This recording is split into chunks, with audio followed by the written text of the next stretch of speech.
1975 NASA ചൊവ്വയിലേക്ക് രണ്ട് പേടകങ്ങളെ അയക്കുന്നു. Viking 1 എന്നും വൈക്കിംഗ് 2 എന്നുമാണ് ഈ രണ്ട് പേടകത്തിനെ വിളിച്ചിരുന്നത്. ഭൂമിക്കപ്പുറം ഒരു ജീവനെ കണ്ടെത്താൻ വേണ്ടിയിട്ടുള്ള മനുഷ്യരുടെ ആദ്യത്തെ ശ്രമം കൂടിയായിരുന്നു അത്.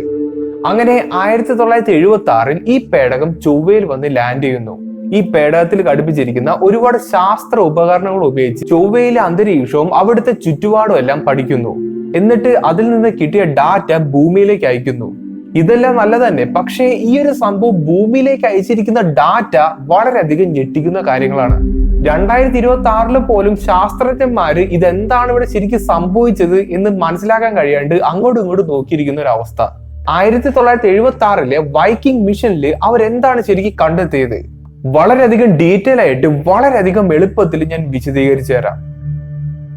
ഇവിടെ ഈ പേടകം 4 എക്സ്പെരിമെന്റ്സ് ആണ് ചൊവ്വയിൽ എത്തിയപ്പോൾ നടത്തിയത്. അതിൽ 3 ബയോളജിക്കൽ എക്സ്പെരിമെന്റും 1 ഓർഗാനിക് ആയിട്ടുള്ള എക്സ്പെരിമെന്റും ആയിരുന്നു. ഗ്യാസ് ക്രോമാറ്റോഗ്രഫി മാസ് സ്പെക്ട്രോമീറ്റർ എന്നായിരുന്നു ആദ്യത്തെ എക്സ്പെരിമെന്റിന്റെ പേര്. ഈ 4 ഏക ഓർഗാനിക് എക്സ്പെരിമെന്റ് ആയിരുന്നു ഇത്. അതോടൊപ്പം തന്നെ ഗ്യാസ് എക്സ്ചേഞ്ച് എക്സ്പെരിമെന്റും പൈറോളിറ്റിക് റിലീസ് എക്സ്പെരിമെന്റും ലേബിൾഡ് റിലീസ് എക്സ്പെരിമെന്റും ആയിരുന്നു ഇതിന്റെ അകത്തുണ്ടായിരുന്നത്. അങ്ങനെ ടോട്ടലി നോക്കുകയാണെങ്കിൽ 4 എക്സ്പെരിമെന്റ്സ് ഉണ്ടായിരുന്നു. അതിലത്തെ അവസാനത്തെ 3 ബയോളജിക്കൽ എക്സ്പെരിമെന്റ്സ്. ഈ എക്സ്പെരിമെന്റ് എല്ലാം കണ്ടക്ട് ചെയ്തിരുന്നത് ചൊവ്വയിലെ മണ്ണ് ടെസ്റ്റ് ചെയ്തുകൊണ്ടാണ്. ഇവിടെ ആദ്യത്തെ 3 എക്സ്പെരിമെന്റ് കണ്ടക്ട് ചെയ്തപ്പോൾ ഇവർക്ക് പ്രത്യേകിച്ച് ഒരു റിസൾട്ട് ഒന്നും കിട്ടിയില്ല. പക്ഷേ അവസാനത്തെ ആ ഒരു ടെസ്റ്റ് ആണ് ഇപ്പോഴും നമ്മൾ എല്ലാവരും കൺഫ്യൂസ് ചെയ്യിക്കുന്നത്. ലേബിൾഡ് റിലീസ് എന്ന് പറയുന്ന അവസാനത്തെ എക്സ്പെരിമെന്റിൽ ഇവരെന്താണ് ചെയ്തതെന്ന് വെച്ചാൽ ചൊവ്വയിലത്തെ മണ്ണെടുക്കും, എന്നിട്ട് അതിന്റെ അകത്ത് കുറച്ച് ന്യൂട്രീഷൻ റിച്ച് ആയിട്ടുള്ള സൊല്യൂഷൻ ഇങ്ങനെ ഒഴിക്കും. അതോടൊപ്പം തന്നെ റേഡിയോ ആക്റ്റീവ് എലമെന്റ് ആയിട്ടുള്ള C14 എന്ന് പറയുന്ന എലമെന്റും അതിനകത്തേക്ക് ആഡ് ചെയ്യുന്നുണ്ട്. ഇവിടുത്തെ ഐഡിയ എന്താ വെച്ചാൽ ചൊവ്വയുടെ മണ്ണിൽ ഇതേപോലുള്ള സൂക്ഷ്മമായിട്ടുള്ള ജീവജാലങ്ങൾ ഉണ്ടെന്ന് നിങ്ങൾ വിചാരിക്കുക. അപ്പോ അതിന്റെ അകത്തേക്കാണ് നമ്മൾ ന്യൂട്രീഷൻസ് ഇങ്ങനെ ഭക്ഷണമൊക്കെ അടങ്ങിയിരിക്കുന്ന ഒരു വെള്ളം അതിനകത്തേക്ക് ഒഴിക്കുന്നത്. അങ്ങനെയാണെങ്കിൽ ഈ ജീവജാലങ്ങളെല്ലാം ഈ ഒരു സംഭവത്തെ ഭക്ഷിക്കുകയും ചെയ്യും. അതിന്റെ ഒരു ഫലമായിട്ട് കാർബൺ ഡൈ ഓക്സൈഡ് പുറത്തേക്ക് വിടുകയും ചെയ്യും.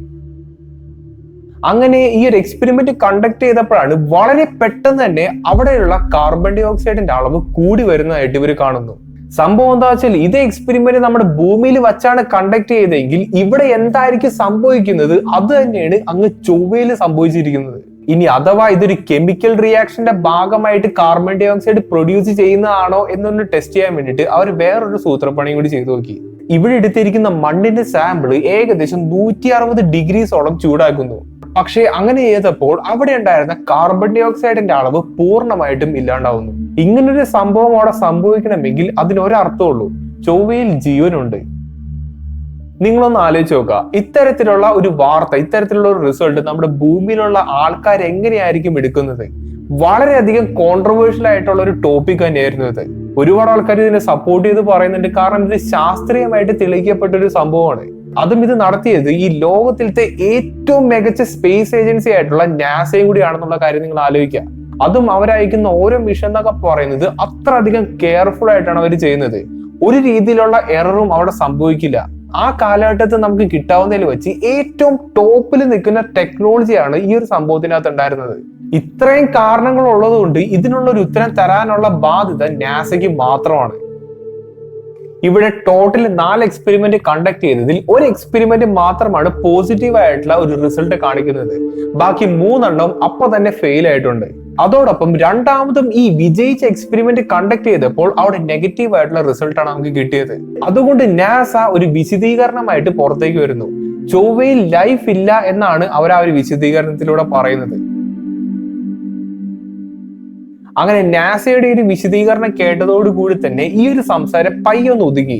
അങ്ങനെ ഒരുപാട് വർഷങ്ങൾ മുന്നോട്ട് വന്നു. 2008 നാസയുടെ ഫീനിക്സ് എന്ന് പറയുന്ന ഒരു പേടകം മാർസിൽ ലാൻഡ് ചെയ്യുന്നു.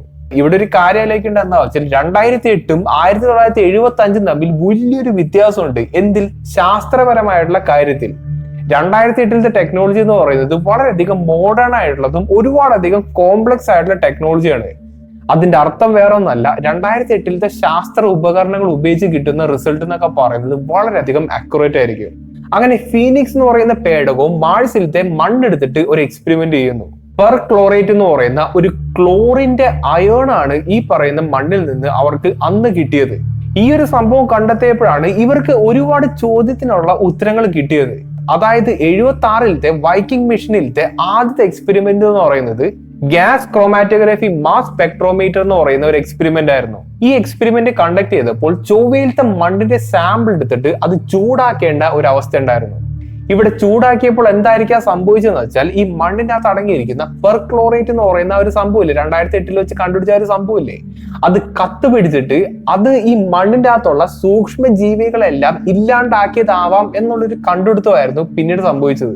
അതിന്റെ അർത്ഥം വേറൊന്നല്ല, വൈക്കിംഗ് മിഷനിലത്തെ ആദ്യത്തെ ആ ഒരു എക്സ്പെരിമെന്റ് ഫെയിൽ ആവാനുള്ളതിന്റെ കാരണം അവർ കണ്ടെത്തി എന്നുള്ളതാണ്. ഇത് കണ്ടെത്തി എന്ന് ഉറപ്പിച്ചു പറയാൻ കഴിയില്ല, ഒരു സാധ്യത അവർ പോയിന്റ് ചെയ്ത് കാണിച്ചു എന്ന് വേണമെങ്കിൽ നമുക്ക് പറയാൻ പറ്റും.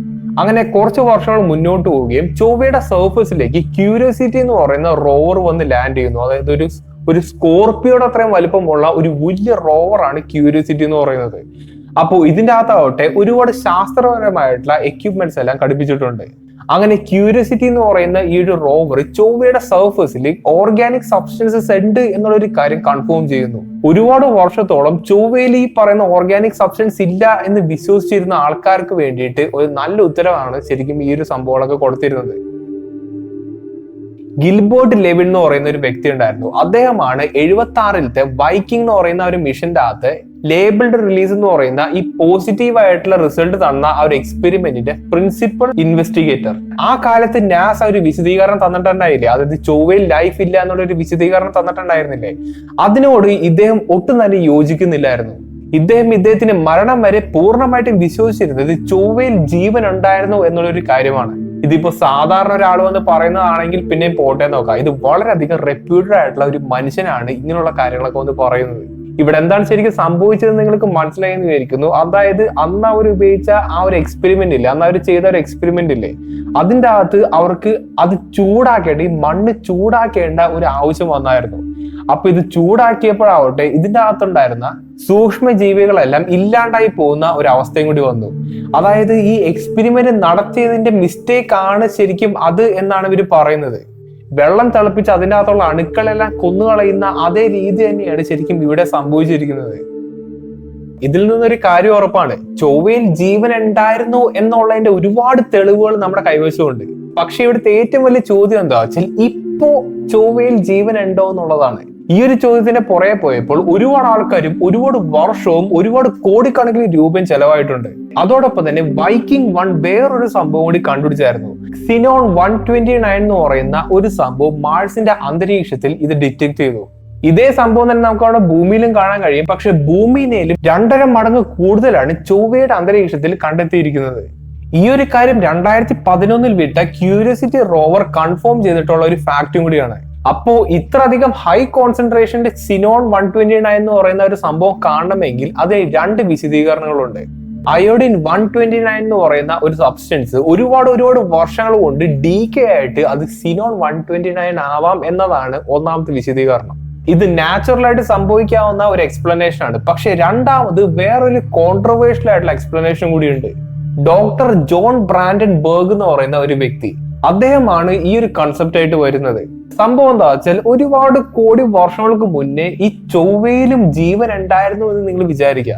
ഭൂമി എന്ന പോലെ തന്നെ ഒരുപാട് പച്ചപ്പൊക്കെ നിറഞ്ഞ ഒരു ഗ്രഹമായിരുന്നു ചൊവ്വ എന്നുള്ള ഒരു കാര്യം നിങ്ങളൊന്ന് വെറുതെ ആലോചിക്കുക. അവിടെ നമ്മളെ പോലെ തന്നെ ഇന്റലിജന്റ് ആയിട്ടുള്ള ഒരു സിവിലൈസേഷൻ ജീവിച്ച് വന്നു എന്നുള്ളൊരു കാര്യം കൂടി നിങ്ങളൊന്ന് ആലോചിക്കുക. അങ്ങനെ ഈ സിവിലൈസേഷൻ വളർന്ന് അവരുടെ കൈവശം ഒരുപാട് ടെക്നോളജികളൊക്കെ ഉണ്ടായെന്ന് നിങ്ങൾ വിചാരിക്കുക. അതിന്റെ ഫലമായിട്ട് അവർ ന്യൂക്ലിയർ എക്സ്പ്ലോഷൻ ഒക്കെ ഉണ്ടാക്കിയെന്നും കൂടി നിങ്ങൾ ആലോചിക്കുക. അങ്ങനെ ഈ ഗ്രഹത്തിൽ വെച്ച് എന്തെങ്കിലും ഒരു യുദ്ധമോ അങ്ങനെ എന്തെങ്കിലും ഒരു സംഭവം സംഭവിച്ചിട്ടുണ്ടെങ്കിൽ ഇതേപോലുള്ള ന്യൂക്ലിയർ എക്സ്പ്ലോഷൻസ് വളരെയധികം റാപ്പിഡ് ആയിട്ട് അവിടെ സംഭവിക്കില്ലേ? ഇതേപോലുള്ള തെർമോ ന്യൂക്ലിയർ എക്സ്പ്ലോഷൻ സംഭവിക്കുകയാണെങ്കിൽ സിനോൺ 129 എന്ന് പറയുന്ന ഒരു സംഭവം ഇത്രയധികം കോൺസെൻട്രേഷനിൽ വരാൻ സാധ്യതയുണ്ട് എന്നാണ് ഇദ്ദേഹത്തിന്റെ തിയറിയിലൂടെ പറയുന്നത്. ഇത് കേൾക്കുമ്പോൾ നിങ്ങൾ വിചാരിക്കും ഇദ്ദേഹം ഒരു പ്രാന്തനായിരിക്കും എന്നുള്ളത്. പക്ഷെ അങ്ങനെയൊന്നല്ല. ഇദ്ദേഹം ഒരു പ്ലാസ്മ ഫിസിസിസ്റ്റ് ആണ്. ലോകോത്തരമായി വളരെയധികം റെക്കഗ്നൈസ് ചെയ്യുകയും വളരെയധികം റെസ്പെക്ട് ചെയ്യുന്ന ഒരു വ്യക്തിയാണ് ഇങ്ങനെ ഒരു അസംപ്ഷൻ ആയിട്ട് പുറത്തേക്ക് വരുന്നത്. ഇദ്ദേഹത്തിന്റെ അസംപ്ഷൻ തെറ്റാണോ എന്ന് ചോദിച്ചു കഴിഞ്ഞാൽ അത് നമുക്ക് തെറ്റാണെന്ന് പറയാനും കഴിയില്ല. ഇവിടെ എന്തൊക്കെയാണ് നടന്നു പോയിട്ടുള്ളത് എന്നതിനെ പറ്റിയിട്ടുള്ള ഒരു കറക്റ്റ് ഐഡിയ നമ്മുടെ കൈവശം ഇല്ല എന്നാണ് ഞാൻ ഇപ്പോഴും വിശ്വസിക്കുന്നത്. നമുക്കാകെയുള്ളത് ഒരുപാട് ശാസ്ത്രപരമായിട്ടുള്ള തെളിവുകളും പഠനങ്ങളും മാത്രമാണ്. എന്തൊക്കെ തന്നെ ചൊവ്വയിൽ ഓർഗാനിക് സബ്സ്റ്റൻസസ് ഉണ്ട് എന്നുള്ളൊരു കാര്യം നിങ്ങൾക്ക് ഏകദേശം മനസ്സിലായെന്ന് വിചാരിക്കുന്നു. പണ്ടൊക്കെ ചൊവ്വയിൽ ജീവനുണ്ട് എന്നൊക്കെ ആൾക്കാർ ഒരുപാട് പറഞ്ഞ് കളിയാക്കുന്ന ഞാൻ കേട്ടിട്ടുണ്ട്. പക്ഷെ അത് മിക്കവാറും ഒരു റിയാലിറ്റി ആവാനുള്ള സാധ്യതയാണ് ഞാനിപ്പോ കാണുന്നത്. എന്തൊക്കെ തന്നെയാലും നിങ്ങളുടെ അഭിപ്രായങ്ങൾ മാക്സിമം ഒന്ന് കമന്റ് ചെയ്ത് അറിയിക്കാൻ ശ്രമിക്കുക. അപ്പോൾ നല്ലൊരു ടോപ്പിക്കായിട്ട് ഇനി അടുത്ത വീഡിയോ കാണാം.